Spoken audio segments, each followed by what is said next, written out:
times do we hear someone say that that female character in that book was a strong female character? How many times do we hear people hating a certain female character in a story because she's perceived as weak? And why do we have this need to talk about the position of female characters in a story, but we don't talk about the position of the male characters in that exact same story? Hi, today I'm going to discuss with you guys the position of female characters in a story or in a book. Now, when talking about this subject, the first question that arose for me was, why do we feel this need to talk about the position of a female character in a book, but we don't talk about the position of the male character as much? Think about it for a second. For most of us, it will bother us more that we'll have a female protagonist who will depend on the male character surrounding her than if we had a male protagonist who will depend on the female character surrounding him. Now, I think this mostly comes from the fact that equality between the genders and women's rights is something that's considerably new to our world. Also, we don't have it all around the globe. We have tons of countries where women still don't have the rights and the men have greater power than women. And also, in our modern society, there is places where there isn't true equality between the two genders. Now, this makes us have a sort of urgency to make sure that in certain stories, in our TV and media in general, there is that equality. We're trying to emphasize it. We're trying to promote the idea since it's considerably new. Most of you will say, but we do have women's rights. We do have equality between the genders. But think about it. How many years do we have Earth and we have societies? And how many years do we have actual equality between the genders? Also today, in lots of modern societies, they're statistically proven that there still isn't equality between the genders. So we do feel the need to talk about it in the stories that we read. We do need to feel to have that in the stories that we need, because we're trying to stay in this modern way of thinking. We don't want to read stories that have this primitive way where the male characters, they're the ones that could go out and they can fight and they can do everything, while the female character sits at home and, cooks for the man, doesn't take an active part in whatever's happening in the story.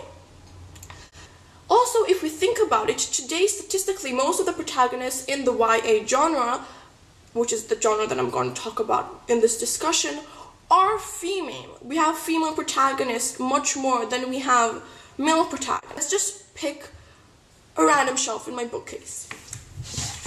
We have The Night Circus. Here we actually do have equality.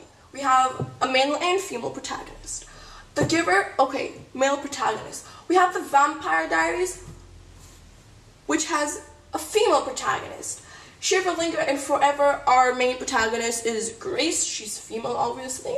The Blessed, The Passionaries, female protagonist. Venom, female protagonist. Angelful, female protagonist. Lost Sun, female and male protagonist. Phantomless, female protagonist. Across the Universe and A Million Suns, I haven't read, so I can tell you. The Raven Boys and The Dream Thieves. Here we have male and female protagonist. Vampire Academy, female protagonist. Ruby Red, female protagonist. And Blood and Beauty, it isn't 1A, but there is female protagonist in there also.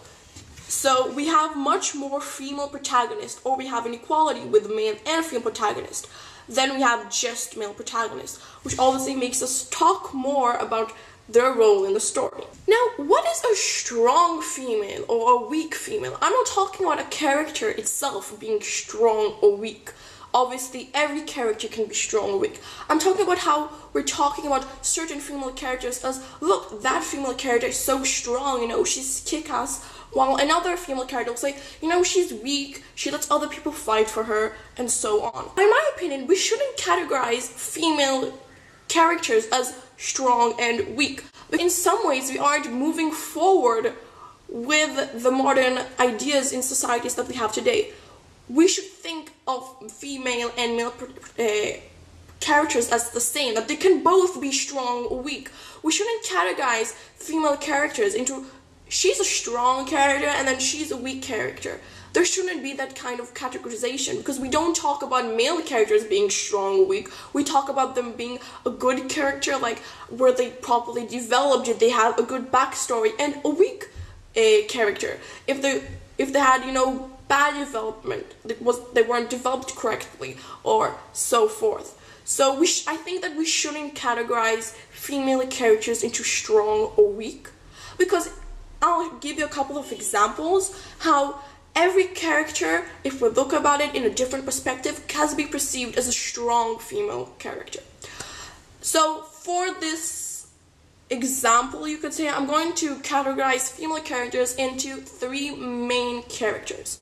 The first category are the female characters that their storyline is dealing and not dealing with certain situations. The best example that I can give for this category is Hazel Grace from The Fault in Our Stars by John Green.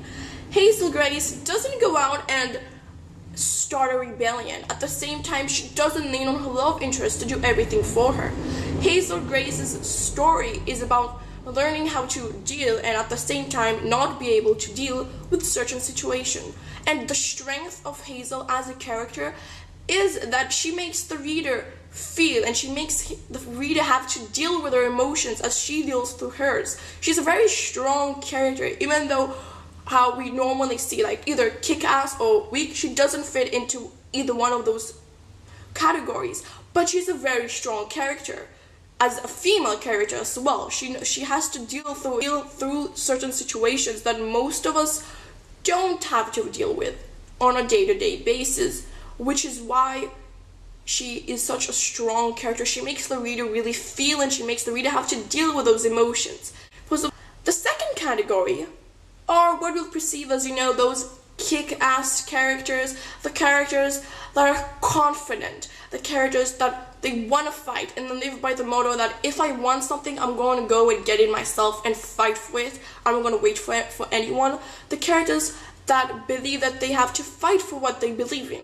And the best example I can give for this category is Katniss Everdeen from The Hunger Games. We all admire Katniss not only because she stands against her society's norm, but also because she fights everything. She fights like when she sees something that's wrong. She wants to fight for what she believes in. She wants to fight for a better future for herself and, for her people. So obviously, we'll connect to that character. We'll say, look how strong that character is. Because those characters are promoting the idea of female independency, female rights, that females can do anything that a male can do. They're promoting that throughout their story. They're making the reader, especially if it's a female reader, feel confident, feel that she herself can do anything if she sets her mind to it. Which is obviously why we perceive them always as strong female characters. Third category are female characters that depend on their love stories. On their love story or stories throughout their book. Or the love interest. Now, I'm going to give the classic example of Bella from Twilight. Most of us perceive Bella as a very weak character who doesn't fight for anything and have all the characters around her fuss and do everything, protect her, fight for her, fight her battles, which is why I perceive her as this weak female character. We don't see her as a good role model. But let's think about it in a different perspective. The author, Stephanie Meyer, created a character that can manipulate the characters around her to fight for her. And she's putting her character in the best survival percentage. Bella, if you think about it in a more survival aspect, she has the best percentage to survive any one of the battles throughout the Twilight Saga. And that's actually quite smart if you think about it like that. And let's think about it in another way. Babies, any baby, human babies, animal babies, they do the exact same thing. They manipulate the people around them to think, oh my god, look at that helpless, cute baby. We have instincts to protect them. So that we go and we'll protect them, we'll do everything for them. They themselves get the best survival percentage because they don't have to do it for themselves. It's the exact same thing here. Stephanie Meyer made a character that on purely a survival aspect is stronger than Katniss, for example. Katniss goes out and fights her battles. She has a huge percentage of not surviving everything she sets out to do, while Bella does. She has a much better percentage of surviving whatever comes her way when she manipulates the characters around her.